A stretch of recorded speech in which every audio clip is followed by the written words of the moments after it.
Hello students, हम लोग class 12th commerce accountancy में अपना चैप्टर नंबर 3 चल रहा था, accounting for retirement and death of partner. ठीक है, किस तरीके से हम रिटायरमेंट और डेथ के केस में अकाउंटिंग करते हैं। उसके लिए मैंने बताया था कि आपको बहुत सारे कंसेप्ट है इसमें, वो क्लियर होने चाहिए। हम 3 वैसे अपने बनने वाले, एक बनाएंगे रीवैल्यूएशन अकाउंट जो बताया था मैंने, उसमें हम एसेट्स और लायबिलिटी की जो वैल्यू होती है, जो इंक्रीज और डिक्रीज हुई है, उसको हम शो करते हैं और प्रॉफिट और लॉस को डिवाइड करते हैं, डिस्ट्रीब्यूट करते हैं। सेकंड बनाएंगे पार्टनर्स कैपिटल और थर्ड बनेगा बैलेंस शीट। तो उसमें कंसेप्ट क्लियर होने चाहिए। फर्स्ट वीडियो जो हमने बनाई थी तो उसमें गुडविल का एडजस्टमेंट हमने सीखा था।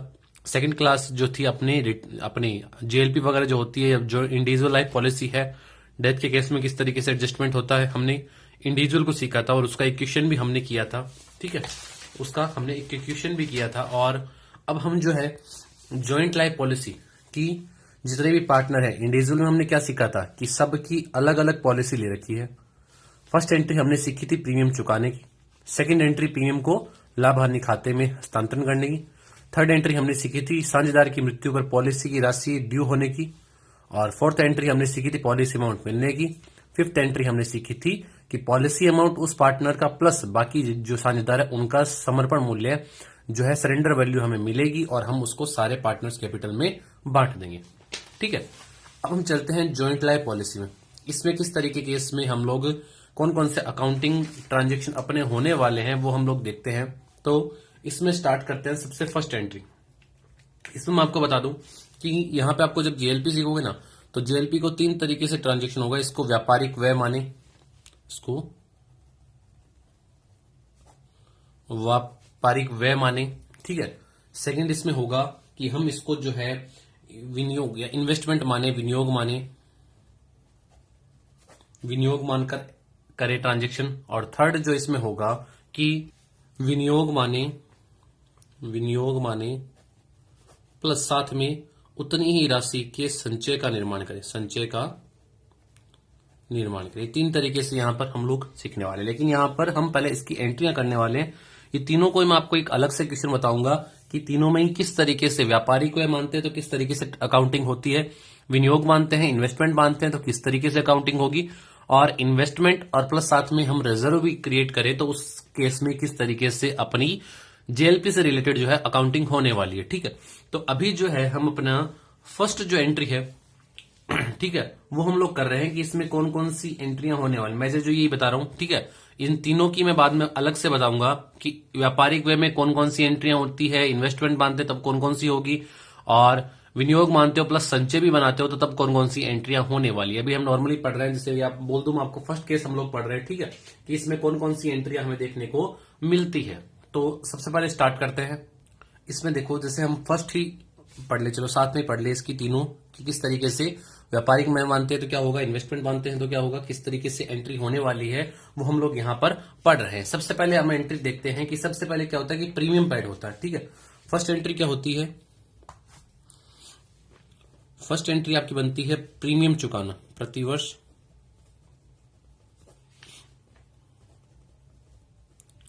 प्रीमियम चुकाना। ठीक है, कि हम लोग प्रीमियम पेड करते हैं। इसमें क्या था, सबका प्रीमियम अलग अलग बताया हुआ होता है, टोटल करके हमने पेड किया था, जैसा कि क्वेश्चन मैंने करवाया था।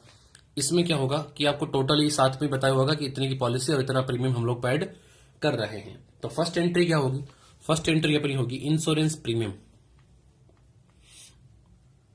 Insurance premium account DR to bank account. ठीक है, लिख देंगे insurance premium paid, insurance premium paid. ठीक है, सेकेंड एंट्री में चलते हैं। प्रीमियम की जो होगी ना राशि, उसको लाभ हानि खाते में अंतरित करने की सेकेंड एंट्री होने वाली है। प्रीमियम को लाभ हानि खाते में अंतरित या ट्रांसफर करने की एंट्री। ठीक है, तो इसकी एंट्री क्या होगी, एक्सपेंसेज है, और आपको बताया था कि प्रॉफिट और इनकम के केस में पीएनएल होगा सीआर, लॉस और एक्सपेंसेज के केस में होगा पीएनएल डीआर। तो एंट्री होने वाली है PNL account DR to insurance premium account, premium P&L account दिया टू इंश्योरेंस प्रीमियम अकाउंट, तो यहां पे लिख देंगे premium transfer to P&L। Premium जो है वो हमने अंतरित का मतलब है ट्रांसफर टू P&L अकाउंट। ठीक है, थर्ड में हम लोग चलते हैं कि थर्ड एंट्री अपनी क्या होने वाली है। प्रीमियम हमने पेड कर दिया, P&L से राइट ऑफ कर दिया। साझेदार की मृत्यु पर पॉलिसी की राशि हमें मिलेगी, तो साझेदार की मृत्यु पर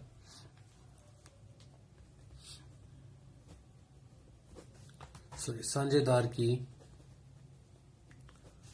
मृत्यु पर आपको पॉलिसी राशि दे होगी, तो क्या एंट्री होने वाली है? इंश्योरेंस कंपनी आपको पैसा ड्यू करेगी, insurance company account DR to, तो यहां पर जॉइंट लाइफ पॉलिसी वर्ड आपको यूज करना है, JLP। JLP की फुल फॉर्म है joint life policy, JLP account. ठीक है, ये हो चुका है। ठीक है, एंट्री हम लोग कर देंगे पॉलिसी जो नरेशन है, सॉरी वो लिख देंगे policy amount due, policy amount due हो चुका है। फोर्थ एंट्री हम लोग देखते हैं कि फोर्थ एंट्री अपनी क्या होगी। तो फोर्थ एंट्री जो अपनी होने वाली है वो आपको पॉलिसी की राशि मिल जाएगी, तो पॉलिसी की राशि प्राप्त होने पर क्या एंट्री होगी? तो उस समय एंट्री होगी bank account DR, bank account DR to insurance company account. ठीक है, यहां लिख देंगे policy amount received, policy amount received. Fifth entry चलते हैं कि जो भी पॉलिसी का पैसा मिला उसको सभी साझेदारों में बांट लेंगे। बीमा पॉलिसी की राशि सभी साझेदार में बांटने पर उस समय अपनी एंट्री होगी पैसा किस चीज का मिला है? JLP का मिला है। ठीक है, तो JLP का पैसा इंश्योरेंस कंपनी से मिल चुका है, इस JLP के पैसे को हम लोग बांट रहे हैं, पॉलिसी के पैसे को बांट रहे हैं, तो यहां पर लिख देंगे JLP या joint life policy account DR to all partners capital account, to all partners capital account. ठीक है, अब हम लोग क्या करेंगे, नरेशन इसकी लिखते हैं policy amount distributed, policy amount distributed. जो मैंने इंडिविजुअल का बताया था, थोड़ा सा जानना इंडिविजुअल में क्या होता है और JLP में क्या होने वाला है। इसके अलावा भी आपको थोड़ा सा एक यहां पे पॉइंट लिख दूं, इसके अलावा भी आपको विशेष ध्यान में रखना है, वो ये है कि साझेदार की मृत्यु पर, कि किसी भी साझेदार की मृत्यु पर इंश्योरेंस प्रीमियम अकाउंट में कोई शेष है, तो उसे भी हम लोग क्या करेंगे, जॉइंट लाइफ पॉलिसी अकाउंट में ट्रांसफर करते हैं, उसे भी हम लोग जॉइंट लाइफ पॉलिसी में अकाउंट में क्या करेंगे, ट्रांसफर करते हैं। बस इतना ही है कि इस केस में जब हम क्या माने इसको, फर्स्ट मैंने बताया भी कि जब हम उसको क्या माने, व्यापारिक व्यय माने, तो कौन कौन सी अपनी एंट्रियां होने वाली है। ठीक है, तो ये हमने अपनी एंट्रियों को रिकॉर्ड कर दिया। अब हम चलते हैं इन्वेस्टमेंट को पढ़ने से पहले, मैं आपको बता दूं, इसको पढ़ने से पहले हम पहले एक न्यूमेरिकल क्वेश्चन इसका करेंगे ताकि इसको बेटर तरीके से हम समझ सके, जिस तरीके से हमने यहां पे सीखा था। प्रीमियम मानते हैं तो क्या एंट्रियां होगी, एक क्वेश्चन हमने किया था न्यूमेरिकल। यहां पे भी हम लोग एग्जांपल लेके चलते हैं कि अगर हम उसे एग्जांपल, क्या मैं इसको बाहर का ये क्वेश्चन बता रखा है बुक का, उसी का मैं क्वेश्चन करवाता हूं कि हम इसको व्यापारिक व्यय मानते हैं तो कौन कौन किस तरीके से बुक्स ऑफ अकाउंट बनने वाले, एंट्रियां आएगी, तब आप आसानी से अकाउंट मेंटेन कर सकते हो। ठीक है, तो अब हम चलते हैं अपने एक क्वेश्चन में। क्वेश्चन नंबर जो है अपनी बुक का क्वेश्चन नंबर 13 है, इसको थोड़ा सा मैं अपनी इस लैंग्वेज समझा दूं, ठीक है, क्वेश्चन को कि क्या क्या उसमें लिखा हुआ है ताकि हम इसको समझ सके। कि उसमें शॉर्ट में लिख रहा हूं कि 3 साझेदार है, ए बी व सी, ए बी व सी क्या है, साझेदार है, और जो है अपने लाभ हानि विभाजन अनुपात है उनका, जो उनका लाभ विभाजन अनुपात है वो आपको बता रखा है 2:1, ठीक है, ये इनका लाभ हानि विभाजन अनुपात आपको बता रखा है। फिर क्या कर रखा है कि फर्म ने जो है, फर्म ने सभी साझेदार, जितने भी साझेदार थे ना, फर्म ने सभी साझेदार पर क्या लिख रखी है, जितने भी उसके साझेदार थे उनके जीवन पर एक 80,000 रुपए की पॉलिसी ले रखी है, जॉइंट लाइफ पॉलिसी, मतलब सभी पर ले रखी है एक साथ, ठीक है। फिर आपको बोल रहा है कि कब ले रखी है ये पॉलिसी उन्होंने, ये पॉलिसी उन्होंने ली है, यानी 80,000 की जेएलपी, ये जो पॉलिसी उन्होंने ली है वो कब ली है, आपको डेट बता रखी है 1 अप्रैल 2012 को ये पॉलिसी ली है, ठीक है। फिर क्या कि 1 जून 2016 को सी की मृत्यु हो गई थी, ठीक है, सी की मृत्यु हो गई। इसके अलावा जो पॉलिसी का समर्पण मूल्य बता रखा है कि आपको सरेंडर वैल्यू जो मिली है वो पॉलिसी का समर्पण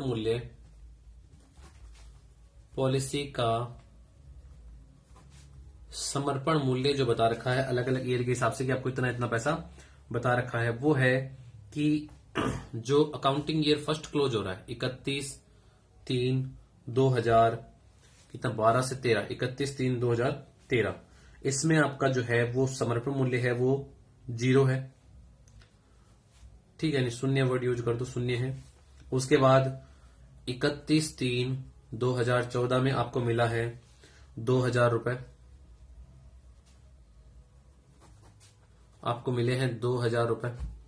फिर उसके बाद 31/3/2015 में आपको मिले हैं 4,000 रुपए, ठीक है, और 31/3/2016 को आपको मिले हैं 6,000 रुपए, ठीक है।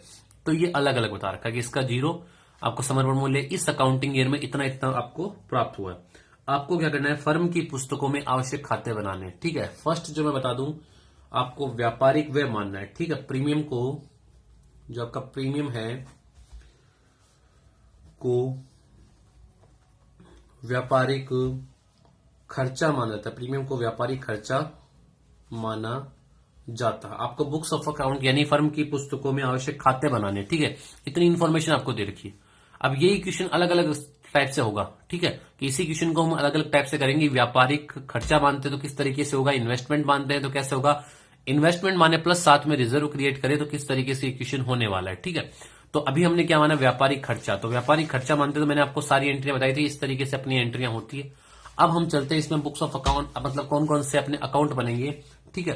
तो हम लोग सबसे पहले हमें ये पता है कि इंश्योरेंस प्रीमियम अकाउंट तो बनना ही वाला है, इंश्योरेंस प्रीमियम जो है वो तो बनेगा, ठीक है, क्योंकि हमने एंट्रियां पढ़ी थी बहुत सारी। क्वेश्चन को स्टार्ट करते हैं, अकाउंट अपने बनाते हैं। इसमें हम लोग बनाते हैं सबसे पहले एक इंश्योरेंस प्रीमियम अकाउंट बनाते हैं, insurance premium account, insurance premium account, debit और credit side, date,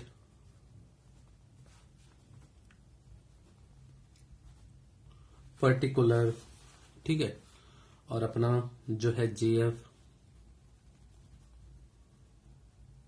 amount, date, particular, JF और amount, date particular JF amount, date particular JF amount, ठीक है। तो हम इसमें अपना फॉर्मेट बना लिया, अब हम इसमें रिकॉर्ड करने वाले हैं। क्वेश्चन स्टार्ट करते हैं सबसे पहले कि हमने ये पॉलिसी ले रखी है, ठीक है, 80,000 रुपए की। प्रीमियम हम लोग कब से स्टार्ट कर रहे हैं, 1 अप्रैल 2012 से, ठीक है। और आपको इसमें जो था कि हमने, अच्छा प्रीमियम नहीं लिखा गया, इसमें जो प्रीमियम होने वाला है वो आपका है प्रीमियम इसमें लिखा, जो प्रीमियम बता रखा है वो आपका 6,000 रुपए है। प्रीमियम जो है 6,000 रुपए। तो क्वेश्चन को हम लोग स्टार्ट करते हैं व्यापारिक वे मानते हुए। ठीक है, सबसे पहले क्या होता है, हमने एंट्री पढ़ी थी कि हम लोग इंश्योरेंस प्रीमियम पेड करते हैं। क्या एंट्री होती है, इंश्योरेंस प्रीमियम अकाउंट दिया टू बैंक। पॉलिसी कब ली हमने, 1 अप्रैल 2012 को। तो सबसे पहले प्रीमियम पेड कर रहे हैं 2012 अप्रैल 1। इंश्योरेंस प्रीमियम अकाउंट दिया टू बैंक अकाउंट। ठीक है, कितने रुपए, 6,000 रुपए। ठीक है, और अकाउंट बंद कब होंगे अपने, 2013 मार्च 31। कहां से, जो भी खर्चा एक तरीके से, तो कहां से, पीएनडल से, बाई पीएनडल अकाउंट 6,000 रुपए।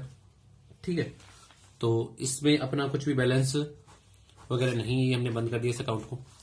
सेकंड ईयर भी, फर्स्ट एंट्री ये थी प्रीमियम पेड करने की, सेकंड पीएनडल में ट्रांसफर करने की। ये एंट्री तो कब होगी, जब डेथ होगी। और डेथ कब हुई है, 1 जून को, यानी 1 जून से पहले कोई एंट्री नहीं होने वाली। तो यहां पे देखो, यानी जब डेथ हुई ना, उस समय इंपॉर्टेंट है। और ये जो समर्पण मूल्य आपको जो बता रखा है, ये आपके उसमें काम आएगा जब हम उसको इन्वेस्टमेंट माने या साथ में रिजर्व क्रिएट करें, तब ये इंपॉर्टेंट वहां पर आएगा। सेकंड 2013 अप्रैल 1, फिर प्रीमियम पेड कर देंगे टू बैंक 6,000 रुपए। और 2014 मार्च 31 बाई पीएनडल अकाउंट 6,000 रुपए। ये फिर हमने क्लोज कर दिया। फिर हम लोग क्या करेंगे, 2014 अप्रैल 1, फिर हमने प्रीमियम पेड कर दिया टू बैंक अकाउंट 6,000 रुपए।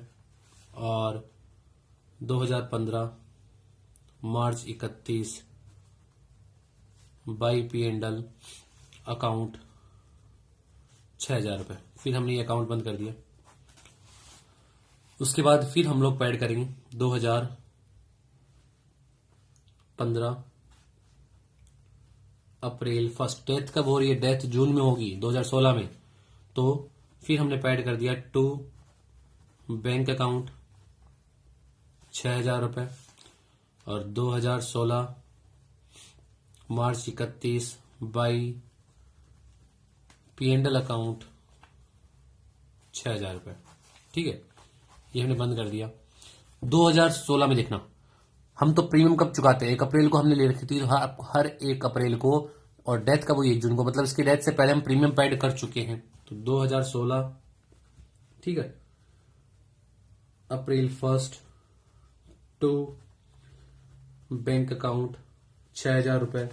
ठीक है, और कहां से राइट ऑफ होगा, 2017 मार्च 31 पीएनडल से राइट ऑफ होगा बाई पीएनडल अकाउंट 6,000 रुपए। तो ये जो था अपना अकाउंट बन चुका था भाई, इतने जो अपने, अब डेथ हो चुकी है। अब आओ इसमें डेथ होती है, क्या एंट्री होती है, इंश्योरेंस कंपनी अकाउंट या to JLP account. Insurance company account या टू जेएलपी अकाउंट। अब हम बनाएंगे JLP account, joint life policy account आपको बनाना है। ठीक है, मैंने आपको यही सीखना है कि तीनों केस में कौन कौन सी एंट्रियां होती है। ठीक है, debit side, credit side, date, particular, GF, amount, date, particular, GF, amount. ठीक है, अब हम इसमें देखो कि किस तरीके से हम लोग, हमने जो एंट्री पढ़ी थी ना, सारी की सारी उन्हीं को हमें बस पोस्ट करना है कि यहां पर किस तरीके से कौन सी एंट्री किस तारीख को होनी है। ठीक है, अब इसमें देखो डेथ होती है तब क्या एंट्री होगी, पॉलिसी ड्यू।